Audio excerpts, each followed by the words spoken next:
is shown that participation in outdoor recreation increased. When is your last time to step out and explore the nature? Hello and welcome to this very special version of realTALK, part of the Real Me podcast. My name is Mark. Hey guys, I'm Rose. Hey guys, I'm Jacob.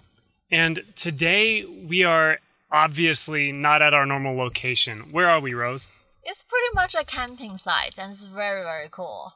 Yeah, it's pretty fun to be outside of the office, enjoying nature, and at this beautiful camping ground. Jacob, what are we going to talk about today? We are talking about the new upcoming phone of Realme, and his name is the GT2 Explorer Master Edition. Yeah. We're going to talk more about this phone in a little bit, but suffice it to say that camping is going to be a major theme of our podcast today. Let's get into it. Rose, why don't you kind of start us off and introduce a little bit more about this special edition phone? Sure. I think most of you guys probably already heard it. This is a travel trunk design that we co-created with a fashion designer named Jae Jung. And I personally like those little touch details of this smartphone. As you can see, this aero metal flat edges and the corner cover, and also this high-class vegan leather. It's very, I would say, classic. What do you guys think about it? Now, what do you think, Jacob? I think the most attractive point is the back, and you use the different materials, and maybe you can feel that and hear the sound of that. I also think the color combination is very easy to match everything, and you can use like all year round. Exactly, yeah. They're not super bright tones. They're more like earth tones, and they go along with a lot of different types of color combinations. For me, what kind of stands out about this phone is that it's kind of a vintage design. Yeah, that's true. Is what it reminds me of, like not just a travel trunk, but like a vintage travel trunk. And it's the phone that I've been using for the last couple of weeks, and I have to say that I really enjoy it. I think that it really is a nice iteration of our GT line. We may be having more information about giving this product away in a little bit, so stay tuned for that. First of all, obviously, Jacob is new to this podcast, but he's not new to Real Me. Maybe you can introduce yourself. Yeah, I'm the social media manager of Realme Global, and also I'm lining up some products before like GT Neo 3. So compared with the other phone, the charging of the G2 Explorer Master Edition is it has 100 watts ultra depth charging.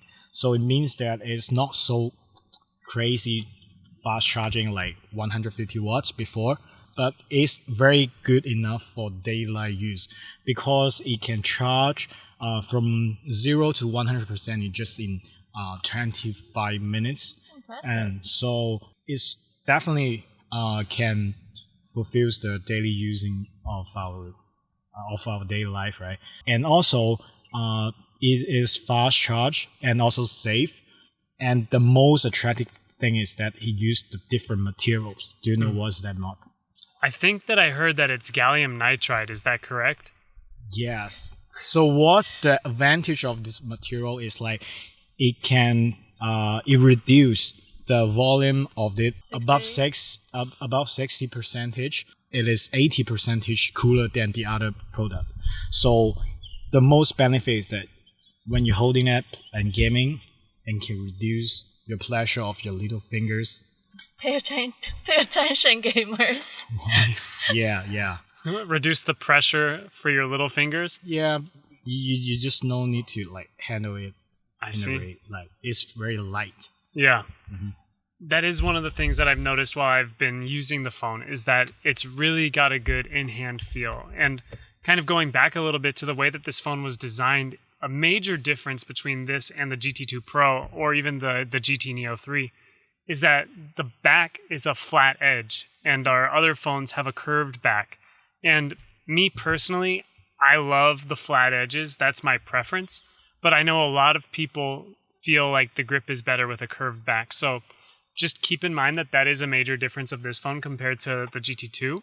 But at the same time, it's going to feel light in your hand no matter what. But I want to talk specifically about the performance of this phone, because this is where we get into another major difference between this and the GT2. This phone is running a Snapdragon 8 Plus Gen 1, so not just the Snapdragon 8 Gen 1.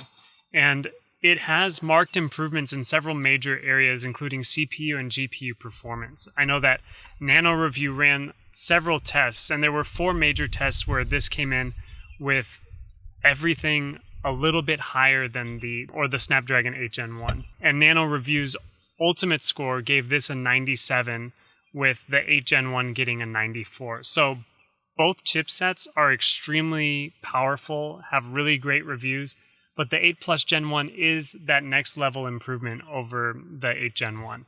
And another major contributing factor to this phone that is special is that it has the world's first X7 display chipset. So this is a chipset just dedicated to display. And the reason that this is important is not only is it able to maintain a really high quality display, it's also able to reduce power consumption because it's taking away some of the pressure or the usage of the CPU and the GPU. And so what you're finding is high performing display with low power consumption. And so those are some of the major differences that we thought we would introduce to you about the GT2 Explorer Master Edition. We're actually going to show you a quick clip of this phone up close. You can get a look at all of the different things that come in the box if you get one. So we're going to show you that video right now.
So we hope you like that. If you haven't seen it already, we actually have a full version of the unboxing of this phone where we really get into the details.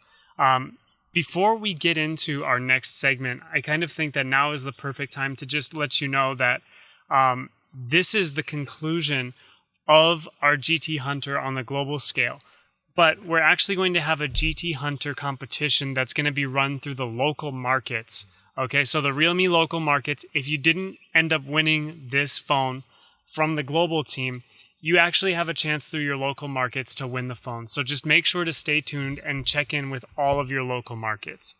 So, Rose, do you know what we're about to do right now? What's the next segment?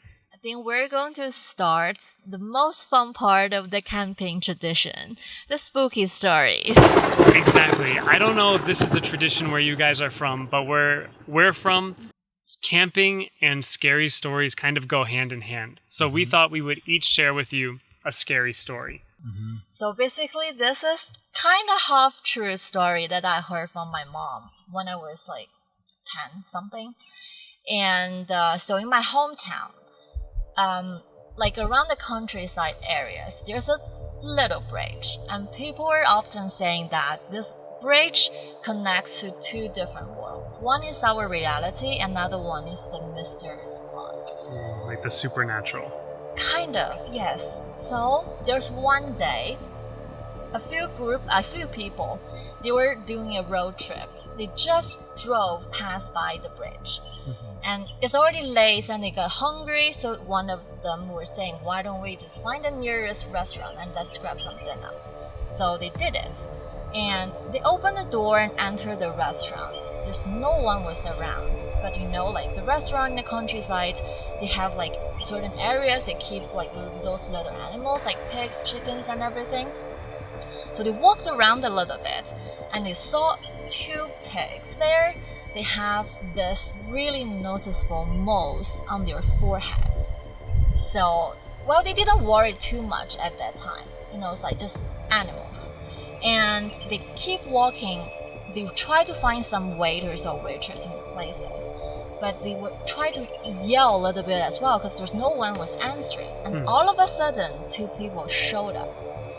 And at that time, they just realized that these two waiters has exactly the same mole on their forehead as the pigs. They're exactly the same spot. It's so scary. I can't. When I listen to this part, I'm already like almost done. But at that moment, one of the guys were saying, I think maybe it's time for you guys to leave and find another restaurant before what will happen next. Before something else Yeah, happens. before something else happens. Yes. So do you think there are some connections between these two pigs and two human beings?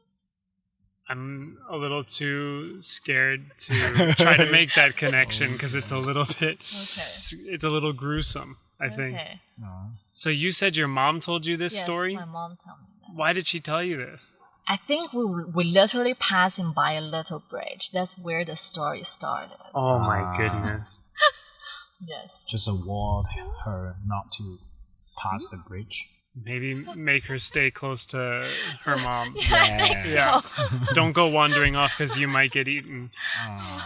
Oh my goodness. Okay, so if you think that Rose's scary story was the scariest out of the three of us, then you're gonna have to comment one scared face in the comment section. Mm-hmm. And then Jacob is gonna go next, and after he tells his scary story, if you think his is the scariest, 2 scary faces, and then I'll be 3 scary faces. Okay, so I want to share another story that I just read it from the Reddit. So if I can come closer about it. Okay, this is a story about a mommy and a son. So I will be the son, and I will tell you this. Okay. So my mommy told me never go in the basement. But I wanted to see what was making that noise, It kind of sounded like a puppy, and I wanted to see the puppy, so I opened the basement door and tiptoes down a bit. I didn't see a puppy, and then my mommy yanked me out of the basement and yelled at me. My mommy have never yelled at me before, and it made me so sad, and I cried. Yeah, but then my mommy told me never to go into the basement again, and she gave me a cookies. She gave you a cookie? Yeah. That was nice. Yeah, that makes me feel better. But so I didn't ask her why. The boy in the basement was making noise like a puppy, or why he had no hands and feet. So you saw it?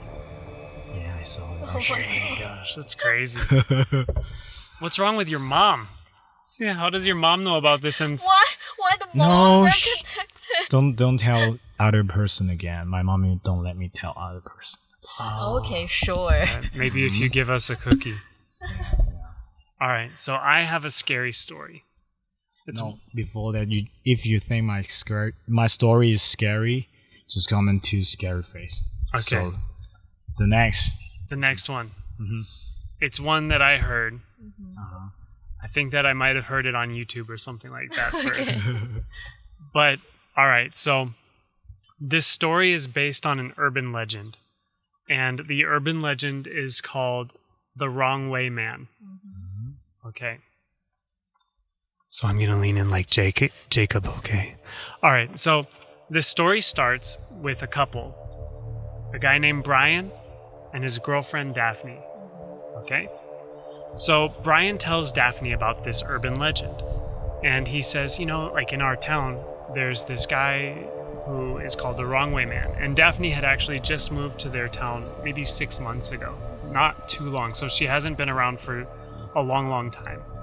But Brian says what people say about this wrong way man is that everything about him is backwards.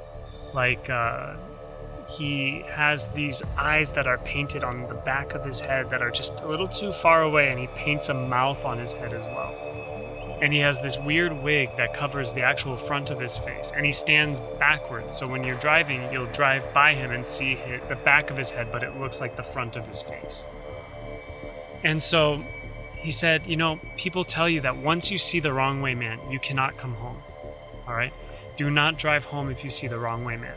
You should turn around, maybe try to find a friend's home and stay there for a week, a month. Nobody knows how long you need to stay away from your home, but they all agree that you cannot drive back to your own home. A few days go by, they almost forget about this. They go on a date to go see a movie.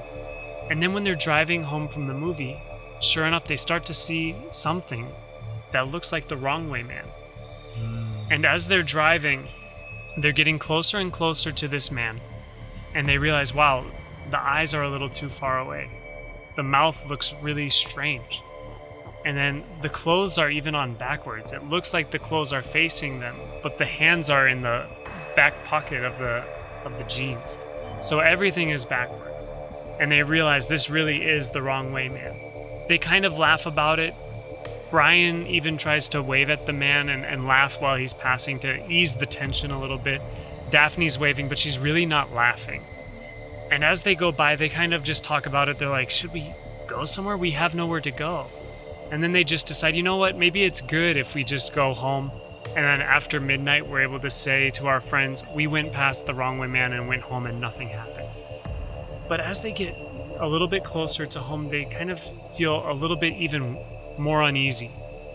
And Brian remembers something that his grandpa told him, which says, in life, if you're ever unsure about something, you can always keep making U-turns until you feel better. I like that. Right? Experience. Exactly. You keep doing U-turns until you're sure, and then you can go the way that you want to go. And so Brian tells this to Daphne, and they both agree, okay, let's make a U-turn. Let's go see if that one-way man is still there. Maybe we can even talk to him and ask about his story. Ask him, why does he play this joke on people? Right? So they drive by and they realize the one-way man, or wrong way man, is not where he used to be. He's gone. So they're like, okay, that's really creepy, but it still might mean nothing. So they decide, okay, you know what? Let's go home. Brian still doesn't feel great about this, but is like, you know what? Like, I really think that it's better just to go home. We'll just sleep, and then in the morning we'll wake up and nothing will have gone wrong. But then they get to Brian's road, the road that Brian's home is on. They turn left onto the road, and Brian notices something really strange. All of the homes that he usually passes to get to his home, they're getting farther and farther away. Brian realizes his car is going backwards, but he looks down and sees that the car is actually in drive. The car should be going forwards. So now they're really freaking out, and Brian slams on the brake. He says, okay, this is really strange. Like, let's try to go forward again. So he tries to drive again and realizes again they're going backwards, but then he looks to the sides and he looks in the rear view mirror, and the car is actually stopped. It's not moving at all. Only when he looks forward does the car look like it's going backwards. So then Daphne is like, just put the car in reverse. So Brian puts the car in reverse, and sure enough, he starts going forwards closer to his house. And then he sees in his neighbor's front yard that his neighbor is standing in the front yard. And Brian thinks this is a little strange. Like, I'm used to seeing my neighbor in the front yard when he's gardening, but right now it's nighttime. This is not normal. He rolls down the window and hears his neighbor say, "Imple, imple." And Brian's like, I don't know what that means. But then all of a sudden he sees his neighbor's bones start to crack. And he sees the neighbor's head start to spin and turn around. And when the neighbor turns around, the neighbor says, "Help me." And Brian realizes, oh, imple means is help me, but backwards. So now everything about his neighbor is the wrong way. And Brian is starting to freak out, so he actually slams on the gas. The car's still in reverse, and the car goes forward, and it hits his neighbor. And then Brian looks behind the car, but the body is nowhere. There's no body there. He keeps going forward closer to his house, and sees that all of his neighbors are coming out of their house, some of them coming out of the windows, and their bones are snapping and cracking. Everything about them is the wrong way. Now, Brian is about to turn into his driveway, and he sees in his driveway that there are two people. One of them he realizes is himself. He sees himself talking, but who is he talking to? He's talking to the wrong way man. The wrong way man is there talking to him, but the wrong way man's backside, the part that has the eyes and face, is facing away from Brian, and Brian realizes he can see some lips moving underneath the wig. This is the wrong way man's real face. But he doesn't know what that wrong way man is saying. And all of a sudden, Brian in the car, his bones start to crack. And Daphne's bones start to crack. And then Brian realizes at this moment what his grandpa said about being able to turn around, make a U-turn. So Brian just decides, I'm going to turn around. I'm going to turn this car around and get out of here. So that's what he does. He makes a U-turn and drives away. They drive to a gas station, then Brian blacks out. He wakes up a few weeks later in his own bed. Apparently he had gone to the hospital. The doctors had tried to fix their bones. All of the neighbors visited them in the hospital and nothing was wrong with them. Daphne was awake for the whole thing, so she was able to tell Brian all of this, right? So she's saying, your neighbors are fine. Nothing happened to them. Only it's us that our bones are broken. Our car has some problems on it because we hit our neighbor, right? All of those things happened to them, but not to anyone else. And then Brian is laying in his own house, unable to really move or go around. He starts to realize, not only do my bones and my body feel like they're the wrong way, my mind is starting to feel the wrong way. I think my yearly scary story quota has been finished. Yeah.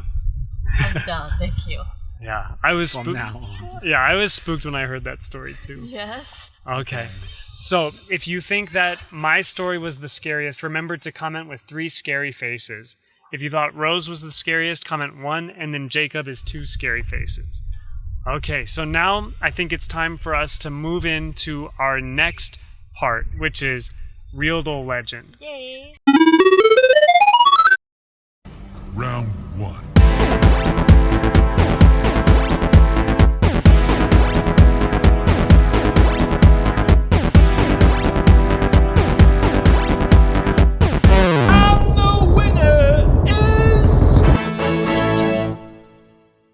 Okay, what was it? Oh. It's camper. You got camper. Yeah, that's right. Okay. Rose, is this a historical moment for you? I think maybe it's the second time. The second time? Yes. When- After 5 episodes, maybe even. Am I correct? I thought that this is your first time winning. I think I won JJ once. You beat JJ I once? think so. Oh, okay. I misremembered. So this is Rose's second time winning. So actually, that's not a bad percentage. Not Yeah. bad. And sorry, Jacob, I think you're just going to have to come here again and play. Yeah, maybe next episode can have chance to Yeah, has chance to win. maybe, if you're lucky. Oh my god. Be nice to him. Okay, if you guys want to see me in next episode, please comment to let me back. Exactly. And you guys may not want to see me in the next episode. So if you don't want to see me in the next episode, you can also comment that in the comment section. So it's up to you guys now. Okay. All right. So that's it for us today. I think that it was a lot of fun to be out of the office in nature and share this special version of our podcast or our realTALK with you. Hope everyone enjoyed the camping theme. Exactly. Maybe we'll have chance to do more, hopefully. I hope so too. Yeah, we need to talk to some people. I think that I speak for both Rose and I when we think that, Jacob, thank you for being part of the podcast, and we actually hope to see you on future podcasts as well.